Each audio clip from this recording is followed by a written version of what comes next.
우리 세계 모든 나라 중에 예수를 믿어 하나님 앞에 믿음의 길을 걸어가는 그 모든 각 나라의 교회 중에 아마 맥주 감사절을 지키는 나라는 우리나라밖에 없을 겁니다.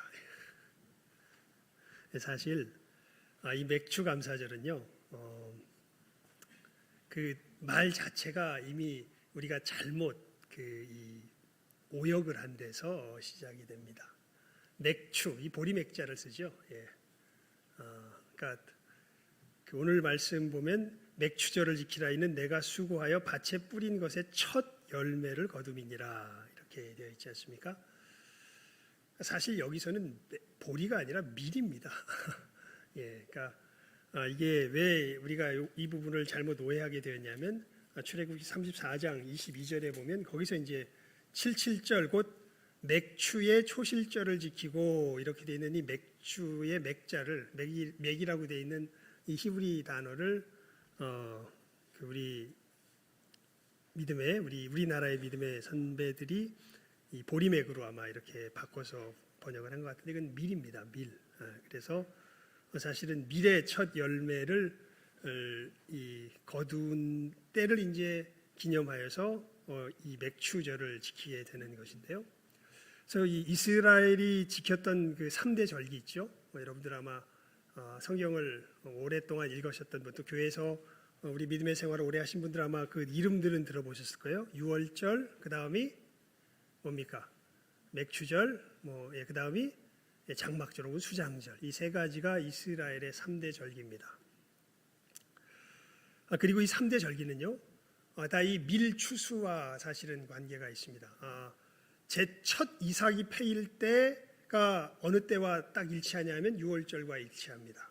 그리고 이 맥추절은 우리가 맥추절이라고 부르는 이 절기에는 밀의 첫 이 열매를 거두어서 이제 드리는 때고, 수장절은 모든 것을 다 추수하고 나서 이제 하나님 앞에 지키는 절기가 바로 이 장막절 혹은 수장절 이렇게 해서 지키는 절기입니다. 그리고 여러분 이 이스라엘의 이 3대 절기는요 또 특별한 의미가 있습니다. 그 자체로 어떤 의미가 있냐면 이스라엘 자체 내에서 보면 6월절은 우리가 잘 알죠. 6월절은 무엇을 기념하여 지키는 절기입니까? 이스라엘 백성들이 애굽에서 출애굽하는 그 사건이 바로 이 6월절 사건으로 말미암아 출애굽이 일어나게 되죠. 애굽의 장자들은 다 멸하고, 하지만 문지방의 어린 양의 피를 바른 이스라엘의 백성들은 다 온전히 무사하고 해서 하나님께서 애굽과 이스라엘을 확실하게 구별하시며 하나님의 구원의 역사를 베푸셨던 것을 기념하여서 무엇을 지킵니까? 이스라엘 백성들이 6월절을 지킵니다. 그리고 우리가 이것은 아마 잘 성경에 명시적으로 나와 있지 않기 때문에 잘 모르는데요. 이 맥추절에 이스라엘 사람들은 그렇게 알고 있습니다. 시내산에서 율법을 받은 그날이 언제다? 이게 바로 맥추절이다. 그렇게 알고 있습니다. 그래서 율법 수요 날이라고도 또 이 맥추절을 이스라엘 백성들은 알고 있습니다. 그러니까 여러분 잘 보십시오. 첫 이삭 패이고 첫 열매가 맺어지고, 그러니까 하나님의 백성으로 구별되어서 애굽에서 건져 나오고, 그 다음에 이제는 이 애굽에서 완전히 나와서 하나님의 백성으로 완전하게 서는 그 첫 하나님의 백성으로서의 언약식이 벌어지는 그날이 또 언제였다고요? 이 맥추절이었다고요. 이것이 이제 농사와 가나안 땅에 정착하여서 지는 농사의 추수와 이제 관계되어서 하나님께서 또 연결되게 하신 것을 보면 참 놀랍습니다. 그리고 마지막으로 이제 장막절, 모든 것을 다 추수하여서 이제 그 다 저장해 놓고서 이제 평안히 누리는 그 장막절, 그때는 하나님께서 이 모든 구원의 역사를 이루셨음을 감사하며 이제 장막으로 나아가서 하나님의 구원의 역사를 다시 한번 감사하며 기뻐하는 감사의 절기로서의 이제 이 장막절이 초막절이라고도 하고요. 3대 절기로서 이스라엘 백성들이 이제 지키는 절기죠. 그 중에 이제 맥추절은 그래서 밀의 첫 이 수확을 드리는 사실은 절기라 여러분이 아마 기억하시려는가 모르겠는데 사실 맥추절은 절기로 보면 지났습니다. 언제 지났냐면 6월 5일 주간이 사실은 우리가 맥추절로 지키는 시간, 원래의 이 성경에 나오는 맥추절의 기간이고 그때 여러분 참 또 이것이 이제 우리가 참 놀랍죠. 예수님께서 십자가에서 죽으시고 부활하신 것이 그 사건을 기념하는 것이 무슨 절기입니까? 6월절이죠. 6월절 어린 양으로서 오셔서 죽으시고 어떻게 보면 이 첫 이삭을 드리는 그날 사실 예수님께서 부활하십니다. 부활하시는 것이 바로 이제 우리 기독교인들의 부활절에 이제 6월절이 부활절과 이렇게 연결이 되고요. 그다음에 여러분 우리 이 맥추절에는 77절이라 그러기도 하죠. 오순절이라 그러기도 하고요. 왜냐하면 그 첫 이삭을 드린 다음에 50일이 지난 다음이 바로 이 맥추절기가 되기 때문에 그렇습니다. 이날 우리 신약에서 보게 되면 어떤 역사가 일어납니까? 성령께서 강림하시는 역사가 일어나죠. 첫 교회가 서게 되는 역사가 그 오순절날 일어납니다. 우리 사도행전에서 보면 알죠. 주님께서 위로부터 능력이 비우기까지 너희가 기다려라 말씀하시고 이 주님의 제자들이 마가의 다락방에서 120문도가 모여서 기도하는 가운데 오순절날 성령께서 강림하시면서 이 사람들이 권능을 받고 나가서 복음을 증거하기 시작하고 그 역사 속에서 첫 교회가 3,000명이 돌아오는 역사가 일어나죠.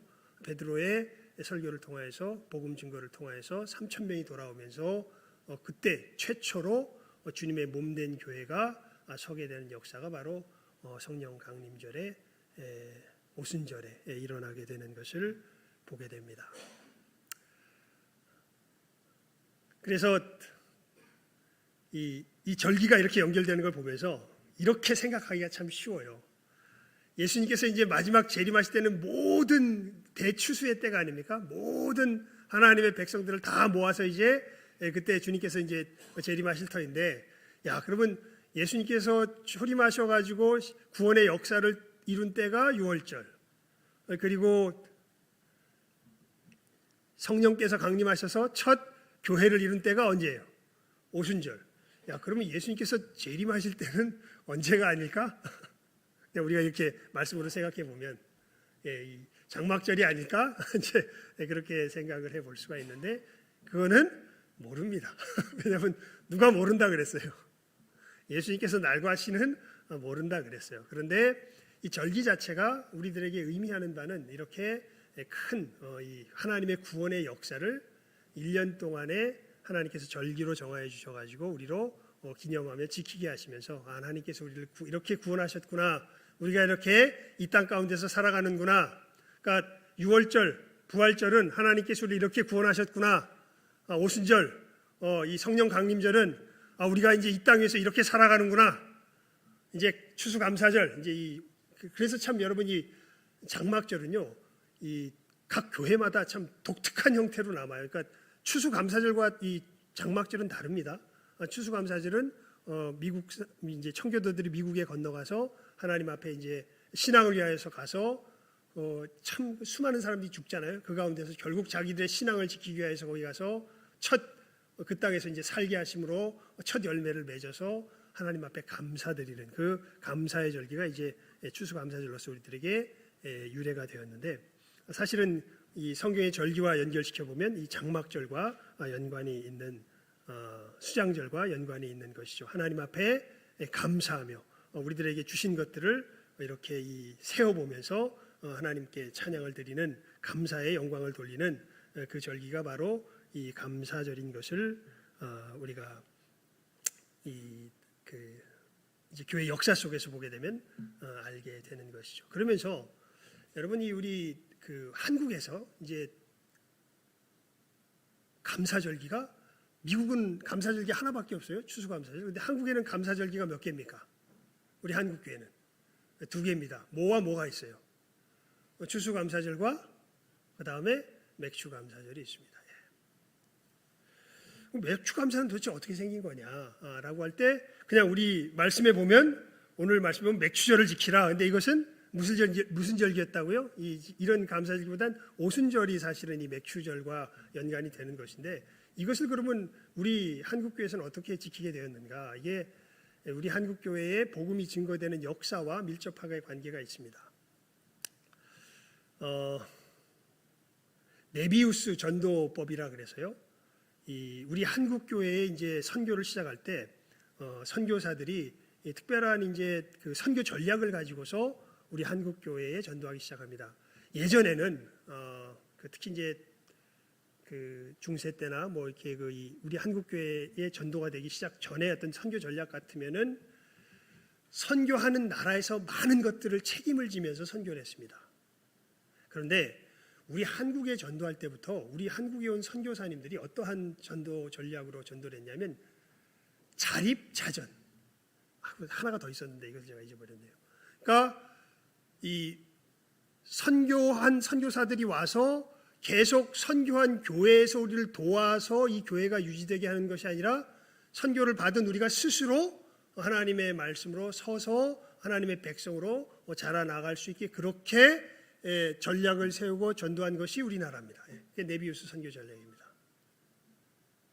그러니까 우리나라 교회에서는 이 선교사가 와서 이제 복음을 전하면요, 우리 한국 교회 성도들이 이제는 가운데서 이제 나중에 지나고 나면 목사도 나오고 특별히 경제적으로 모든 것들을 한국 교회 자체 내에서 사실은 이제 교회 활동들과 모든 것들을 책임지며 나가는 이러한 뭐라 그럴까요? 태도로서 선교를 합니다. 왜냐하면 여러분 지금 우리나라가 그렇게 선교를 받았는데요. 저기 선교하시는 여러 모습들을 보게 되면은 이렇게 선교하지 않고 사실은 우리 선교하는 국가의 성도들이 되게 의존적으로 만드는 그런 선교들이 참 많이 있습니다. 중국 사람들이요, 중국에서 진짜 믿음의 길을 걸어가는 삼자교회나 이런 데 말고 정말 지하교회에서 믿음의 길을 걸어가는 사람들은요, 외부에서 선교에 들어온 것을 굉장히 사실은 싫어하는 사람들도 있어요. 왜냐하면 복음을 잘못 전해가지고 이게 어떤 물질 자체가 복음인 양 전해가지고 예수를 믿는 믿음 가운데 제대로 서는 것이 아니라 그냥 선교해주는 교회에서 베풀어주는 온정을 바라며 믿음의 생활을 하는 그런 사람들로 결국엔 전락돼 버리는 그런 사례들이 많아서 이렇게 전도하는 것을 굉장히 싫어하는 중국의 교회들도 있습니다. 그리고 그런 식의 선교 전략을 펼쳤던 때가 많았는데 우리나라의 복음을 전했던 우리 선교사들은 그렇게 하지 않았습니다. 우리 스스로 경제적으로 서서 사실은 복음을 전하게 하셨죠. 신앙생활을 하게 하셨죠. 그래서 여러분 요즘은 없어졌는데 제가 여기 올 때까지만 해도 잠깐 있었다가 어느 때인가부터 없어졌어요. 성미라고 혹시 기억나세요? 성미? 예, 성미 아마 우리 연세 드신 분들은 많이들 기억하실 겁니다. 예. 그러니까 정말 여러분 지금은 이 사회적으로 목사 이러면 뭐 사기꾼 비슷하게 인식이 되어 있는데 사실은 목사가 인식이 사회적으로 좋았던 때는 없습니다. 목사님들이 존경을 받았을 때도요, 그러니까 한 30, 40년 전에는 목사님들이 굉장히 존경을 받았습니다. 그런데 절대 이 여자들이 이 결혼 안 하기로 기피하는 직업 업종으로서 제일 첫 번째 아니면 두 번째가 목사였습니다. 정말 목사가 되는 것은 뭐를 아예 각오하고 살아가야 되는 길이냐면 고생을 각오하고 살아가야 되는 길입니다. 왜냐하면 경제적인 어떤 그 예수님 그러셨잖아요. 두 보롯을 가지지 말고 두 신도 가지지 말고 주는 대로 먹고 가서 복음을 전해라. 뭐 이렇게 예수님께서 이제 제자들에게 말씀하시니까 정말 우리 3, 40년 전만 해도 목회자의 길을 간다 그러면 사람들이 이 자매들이 가까이 하기에는 너무 멀지만 사람들은 뭐 했을까요? 존경을 했습니다. 그러니까 저 사람들은 고생을 뭐해서 하는 사람들이에요? 고생을 사서 하는 사람, 이런 인식이 있었어요. 그래서 목사들을 존경을 했는데 지금은 어느 틈에가 사실 여러분 지금도요, 현실을 보게 되면요, 삶을 제대로 그나마 기본적인 것을 유지하며 살아가는 목사님들이 그렇게 많지가 않습니다. 근데 참 그 점에 있어서는 어떤 사회적인 어떤 기류가 있는 것 같긴 해요. 하나님의 이 몸된 교회를 모해하고 모함하고 하는 사회적인 기류가 있는 걸까? 근데 뭐 이것은 제가 가만히 기독교 역사를 통해서 보면 이건 뭐 비단 뭐 지금뿐만 아니라 늘 모든 시대에 사실은 그런 역사는 있었습니다.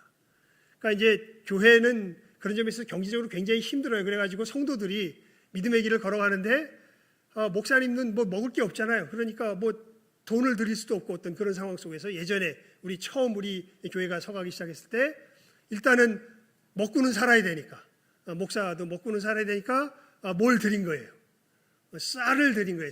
쌀을 드린 거예요. 그게 이제 성미 제도가 시작된 거죠. 그러니까 그렇게 굉장히 척박한 곳에서 사실은 믿음을 받고 교회 목사가 된 사람들은 그 믿음 속에서 교회를 지켜 나아가야 하는 것이 이제 사명이 된 거죠. 그런 상황 속에서 또 우리나라가 여러분 요즘이야 뭐 좀 기가 차지요. 우리 어르신들이 그런 얘기하잖아요. 예전에는 보릿고개가 있었단다. 쌀이 없어서 밥을 못 먹었어. 그러면 요즘 아이들은 어떻게 대답합니까? 아이 그거 요기요에다가 배달하면 되는데 예? 예. 라면 먹으면 되죠. 뭐 이런 얘기인데 정말 절대적인 빈곤이 있었죠. 먹을 게 없었습니다. 그래서 굶어 죽는 사람들도 사실은 간혹 있었지 않습니까? 예.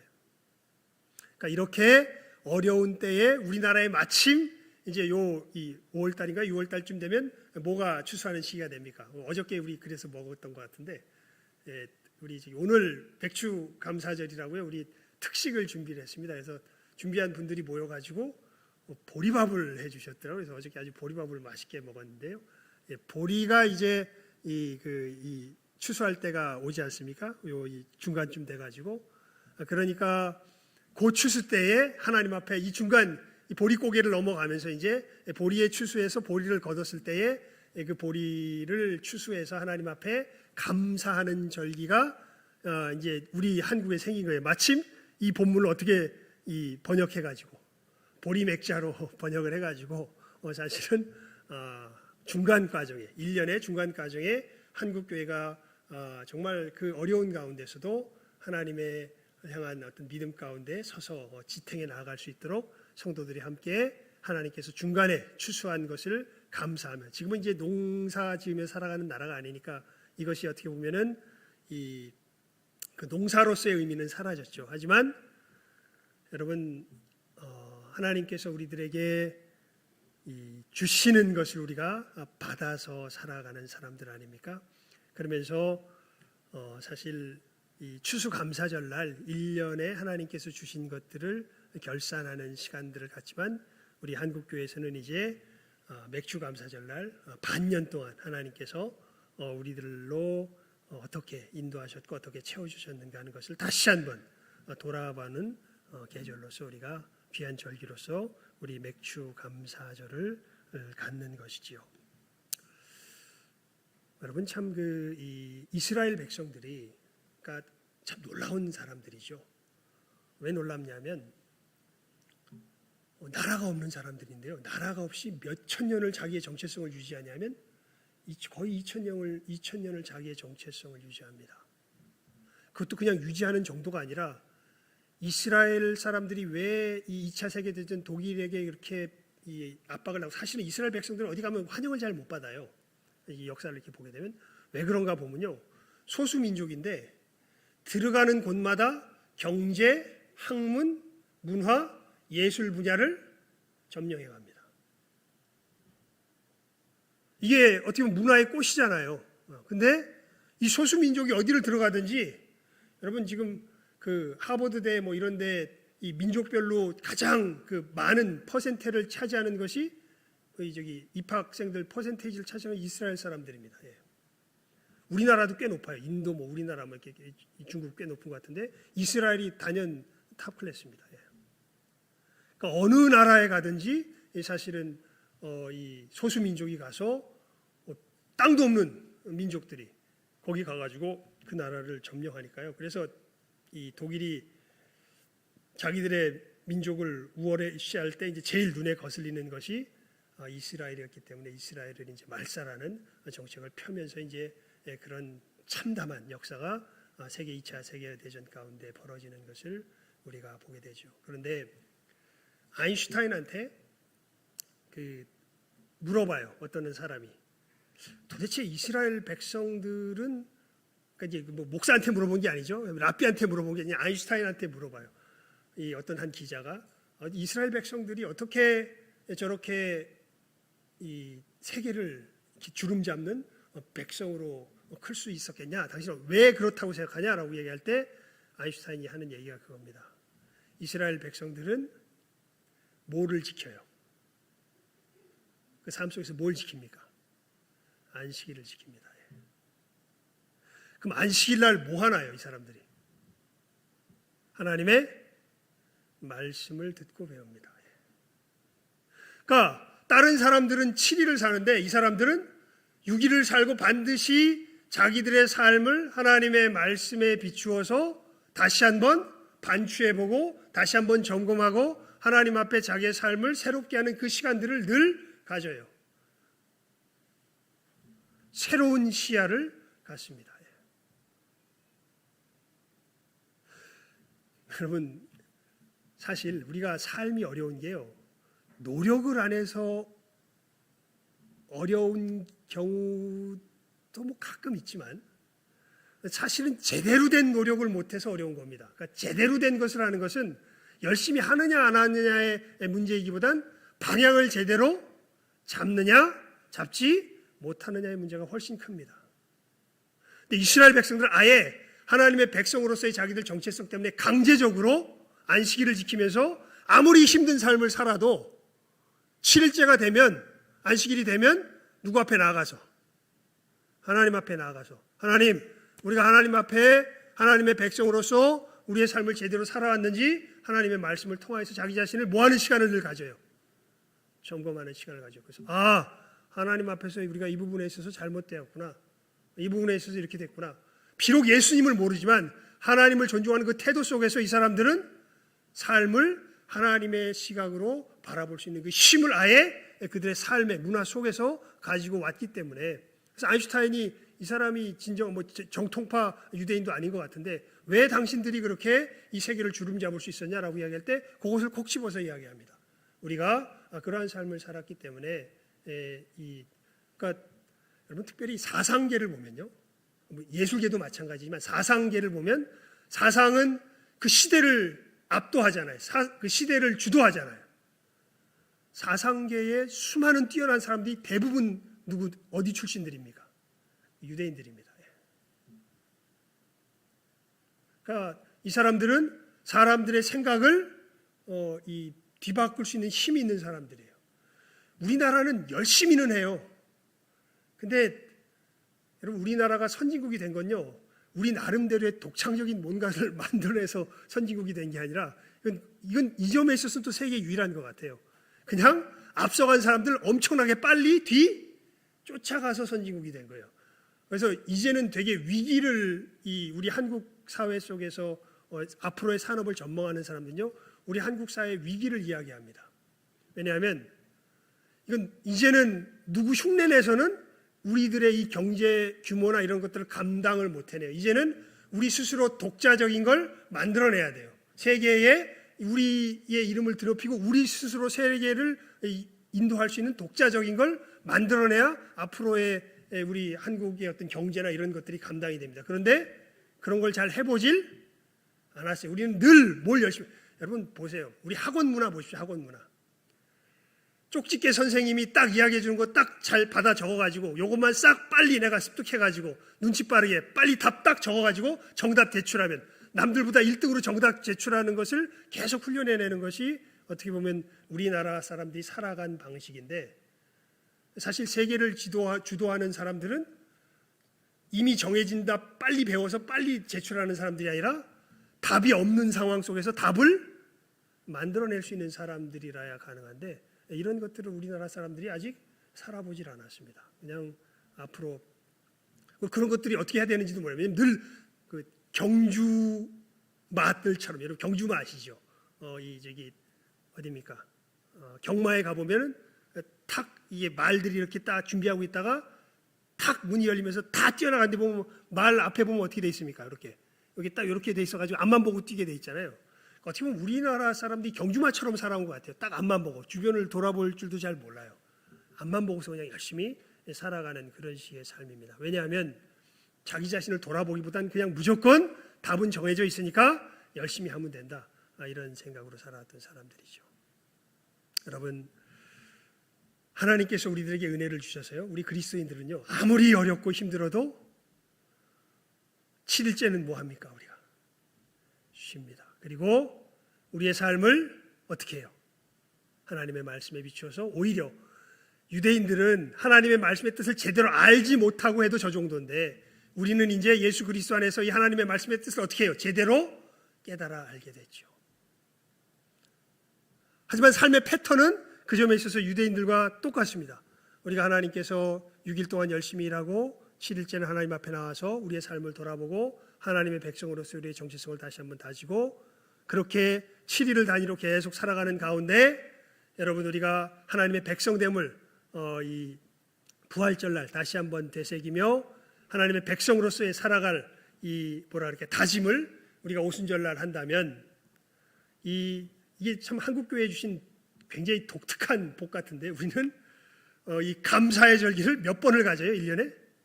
하나님께서 2번을 갖도록 우리들에게 그 길을 인도하셨습니다. 1년이 지나갔을 때 하나님의 사람으로서 내가 무엇을 뿌렸으며 하나님께서 무엇을 거두게 하셨는지를 다시 한번 돌아보는 이 맥주의 감사의 절기, 그리고 그렇게 함으로써 내가 앞으로 또 앞으로의 이 남은 또 하나님께서 주신 이 기간을 어떻게 또 하나님 앞에서 바른 길을 걸어가야 할 것인가를 다시 한번 반추하며 이제 추수감사를 향해서 우리가 나아가게 되죠. 그래서 여러분들, 우리 교회 예전에는 특별 새벽 기도회를 1년 첫 주 때 시작했는데, 언제부턴가 그냥 말씀의 절기가 이렇다는 걸 알게 되면서 우리가 특별 새벽 기도회 기간을 바꿨죠. 언제로 바꿨습니까? 추수 감사절로 바꿨죠. 사실은 하나님께서 우리의 삶을 이렇게 1년 단위로 인도해 가신다라는 것을 말씀을 통해서 우리가 보기 때문에, 하나님의 백성으로서 그래, 일주일을 이렇게 살며 하나님께서 주신 이러한 절기들을 하나하나 이 큰 틀 가운데서 지키면서 우리가 한 걸음 한 걸음 걸어갈 때, 여러분, 이것이 우리들에게 힘이 됩니다. 그러니까 참 너무 놀라워요. 뭐가 놀랍냐면요, 여러분, 우리들 삶의 여러 문제들이 막 우리를 엄습해 오잖아요. 그런데 너무 놀랍게도요, 저는 정말 그렇습니다. 이 예배의 시간에 나오면요, 자유로워져요. 뭐에 대해서? 그 문제에 대해서. 삶의 현장에 있으면요, 그 문제가 나를 그냥 완전히 짓누릅니다. 근데 신기하게요, 이 예배의 시간에 나오면 자유로워져요. 그리고 다시 보게 돼요. 하나님을 사랑하는 자, 곧 그 뜻대로 부르심을 입은 자들에게는 모든 것이 어떻게 됩니까? 합력하여 선을 이루느니라. 그러니까 이 예배의 시간에 나오면서 그냥 그 삶의 현장에 있을 때는 나와 그 문제밖에 없고 어떻게 하든지 내가 이 문제를 해결해야 되는 것으로 속에서 되게 버겁고 힘들었었는데, 예배 시간에 나오는 순간 눈이 열리면서 보게 돼요. 이거 나만 있었던 게 아니네. 이거 누가 인도하신 길이구나. 하나님께서 인도하신 길이구나. 그냥 나와 문제만 있었을 때는 내 머릿속에서 내가 내린 답을 어떻게 이루어낼까를 가지고 막 고민을 하는데, 예배 시간에 나오게 되면 하나님께서 인도하셨고, 그렇게 되는 순간 하나님께서 원하시는 답은 뭘까? 그리고 아까 말씀드렸던 것처럼 이건 나쁜 일 아니야. 하나님께서 나쁜 일 아니라 그랬어. 그래서 일단 마음이 놓여요. 그럼 이 일을 통해서 하나님께서 원하시는 것, 내가 걸어가길 원하는 길은 뭘까를 내가 삶의 현장에 있었을 때는 그냥 내 문제라고만 생각해서 내 혼자서 내 생각 가지고 엄청 씨름했는데, 하나님께서 뜻하시는 게 뭐지? 라는 것을 새롭게 바라볼 수 있는 힘이 생기고요, 이 말씀이 증거되고 성경이 깨달아지고 하는 그 상황 속에서 하나님이 뜻하신 길은 이거였구나. 하나님께서 지금 나에게 이 상황 속에서 이 걸음을 걸어가게 하시기를 원하는구나 라를 알게 될 때 내 마음속에 어마어마한 힘이 생깁니다. 그리고요, 그래, 하나님께서 이 길을 내게 약속하셨으니까 내가 이제 이 걸음을 걸어가야지 라고 내가 굳게 결심하며 내 인생 속에서 그 첫 걸음을 뛸 때요, 여러분 경험해 보셨나요? 정말 하늘로부터 평강이 임합니다. 이건 걸어본 사람만이 알아요. 눈앞은 좀 캄캄해요. 하나님의 약속의 길을 걸어갈 때 이건 아주 제가 볼 때 거의 똑같아요. 경험하는 걸 보면 눈앞이 캄캄 안 한 사람은 정말 믿음 좋은 사람이에요. 근데 거의 대부분은 저를 비롯해서 모두가 다 하나님께서 약속하신 길을 걸어갈 때는 눈앞은 좀 캄캄해요. 야, 이렇게 해서 될까? 근데 부인할 수가 없어요. 이거 하나님께서 말씀하시기는 이 길이다. 다른 길은 될 수가 없다. 하나님이니까 이 길을 말씀하셨어. 그리고 그 길을 걸어가면 마음은 평안해요. 그리고 놀라운 것은 결과가 나타나는 걸 보면요, 이건 입이 쩍 벌어집니다. 내가 아무리 계획해도 이보다 더 좋을 수는 없습니다. 정말 그런 역사가 하나님 앞에서 우리의 시야가 새로워지고 하나님의 말씀 가운데 우리의 걸어가는 걸음들이 단단해져서 그 걸음을 제대로 걸어가기 시작할 때 이러한 놀라운 정말 찬송의 역사가, 감사의 역사가 우리들의 삶 가운데 일어나게 되는 것이지요. 여러분, 6개월 또 우리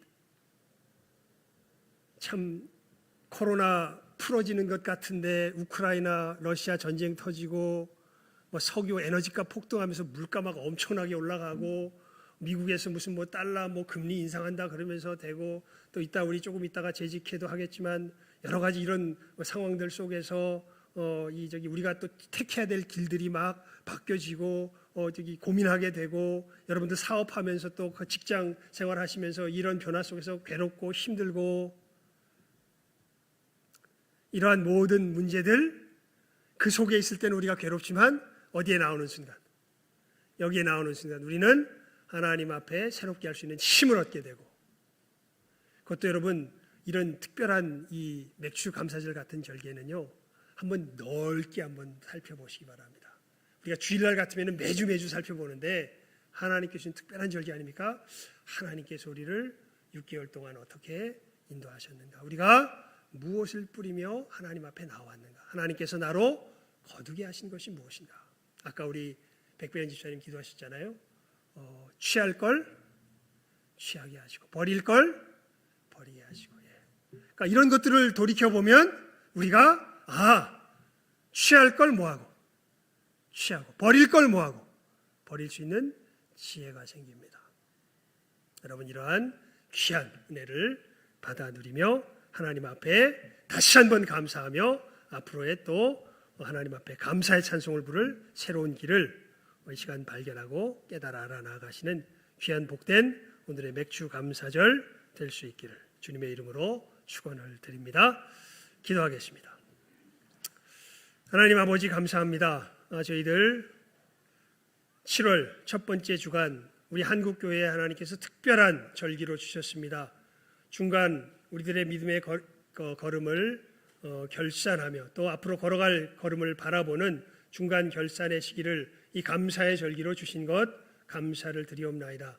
하나님, 우리 믿음의 사람들 하나님께서 이 절기 주심을 감사하게 하여 주시고, 하나님 참으로 정말 세상이 급변하며 여러 가지 변화가 극심한 환경 속에서 저희들 염려하며 근심하는 것이 아니라 하나님께서 이 가운데 참으로 버리게 하시며 또 취하게 하신 것이 무엇인지 바라보게 하여 주시고, 막으시며 걸어가게 하시는 그 길이 무엇인지 저희들 깨달아 알게 하여 주시옵시며, 하나님께서 인도하신 그 인도하심의 손길을 더욱더 분명하게 바라보며 그 손을 더욱더 힘있게 붙들고 하나님과 동행하며 또 우리의 삶의 걸음 천성을 향하여 힘있게 걸어 나아갈 수 있는 귀한 힘을 얻는 복된 이 맥주 감사의 절기, 감사의 또 주일 되게 하여 주시기를 간절히 바라옵고 소원하옵고 축복하오며 모든 것 예수님의 이름으로 기도드리옵나이다. 아멘.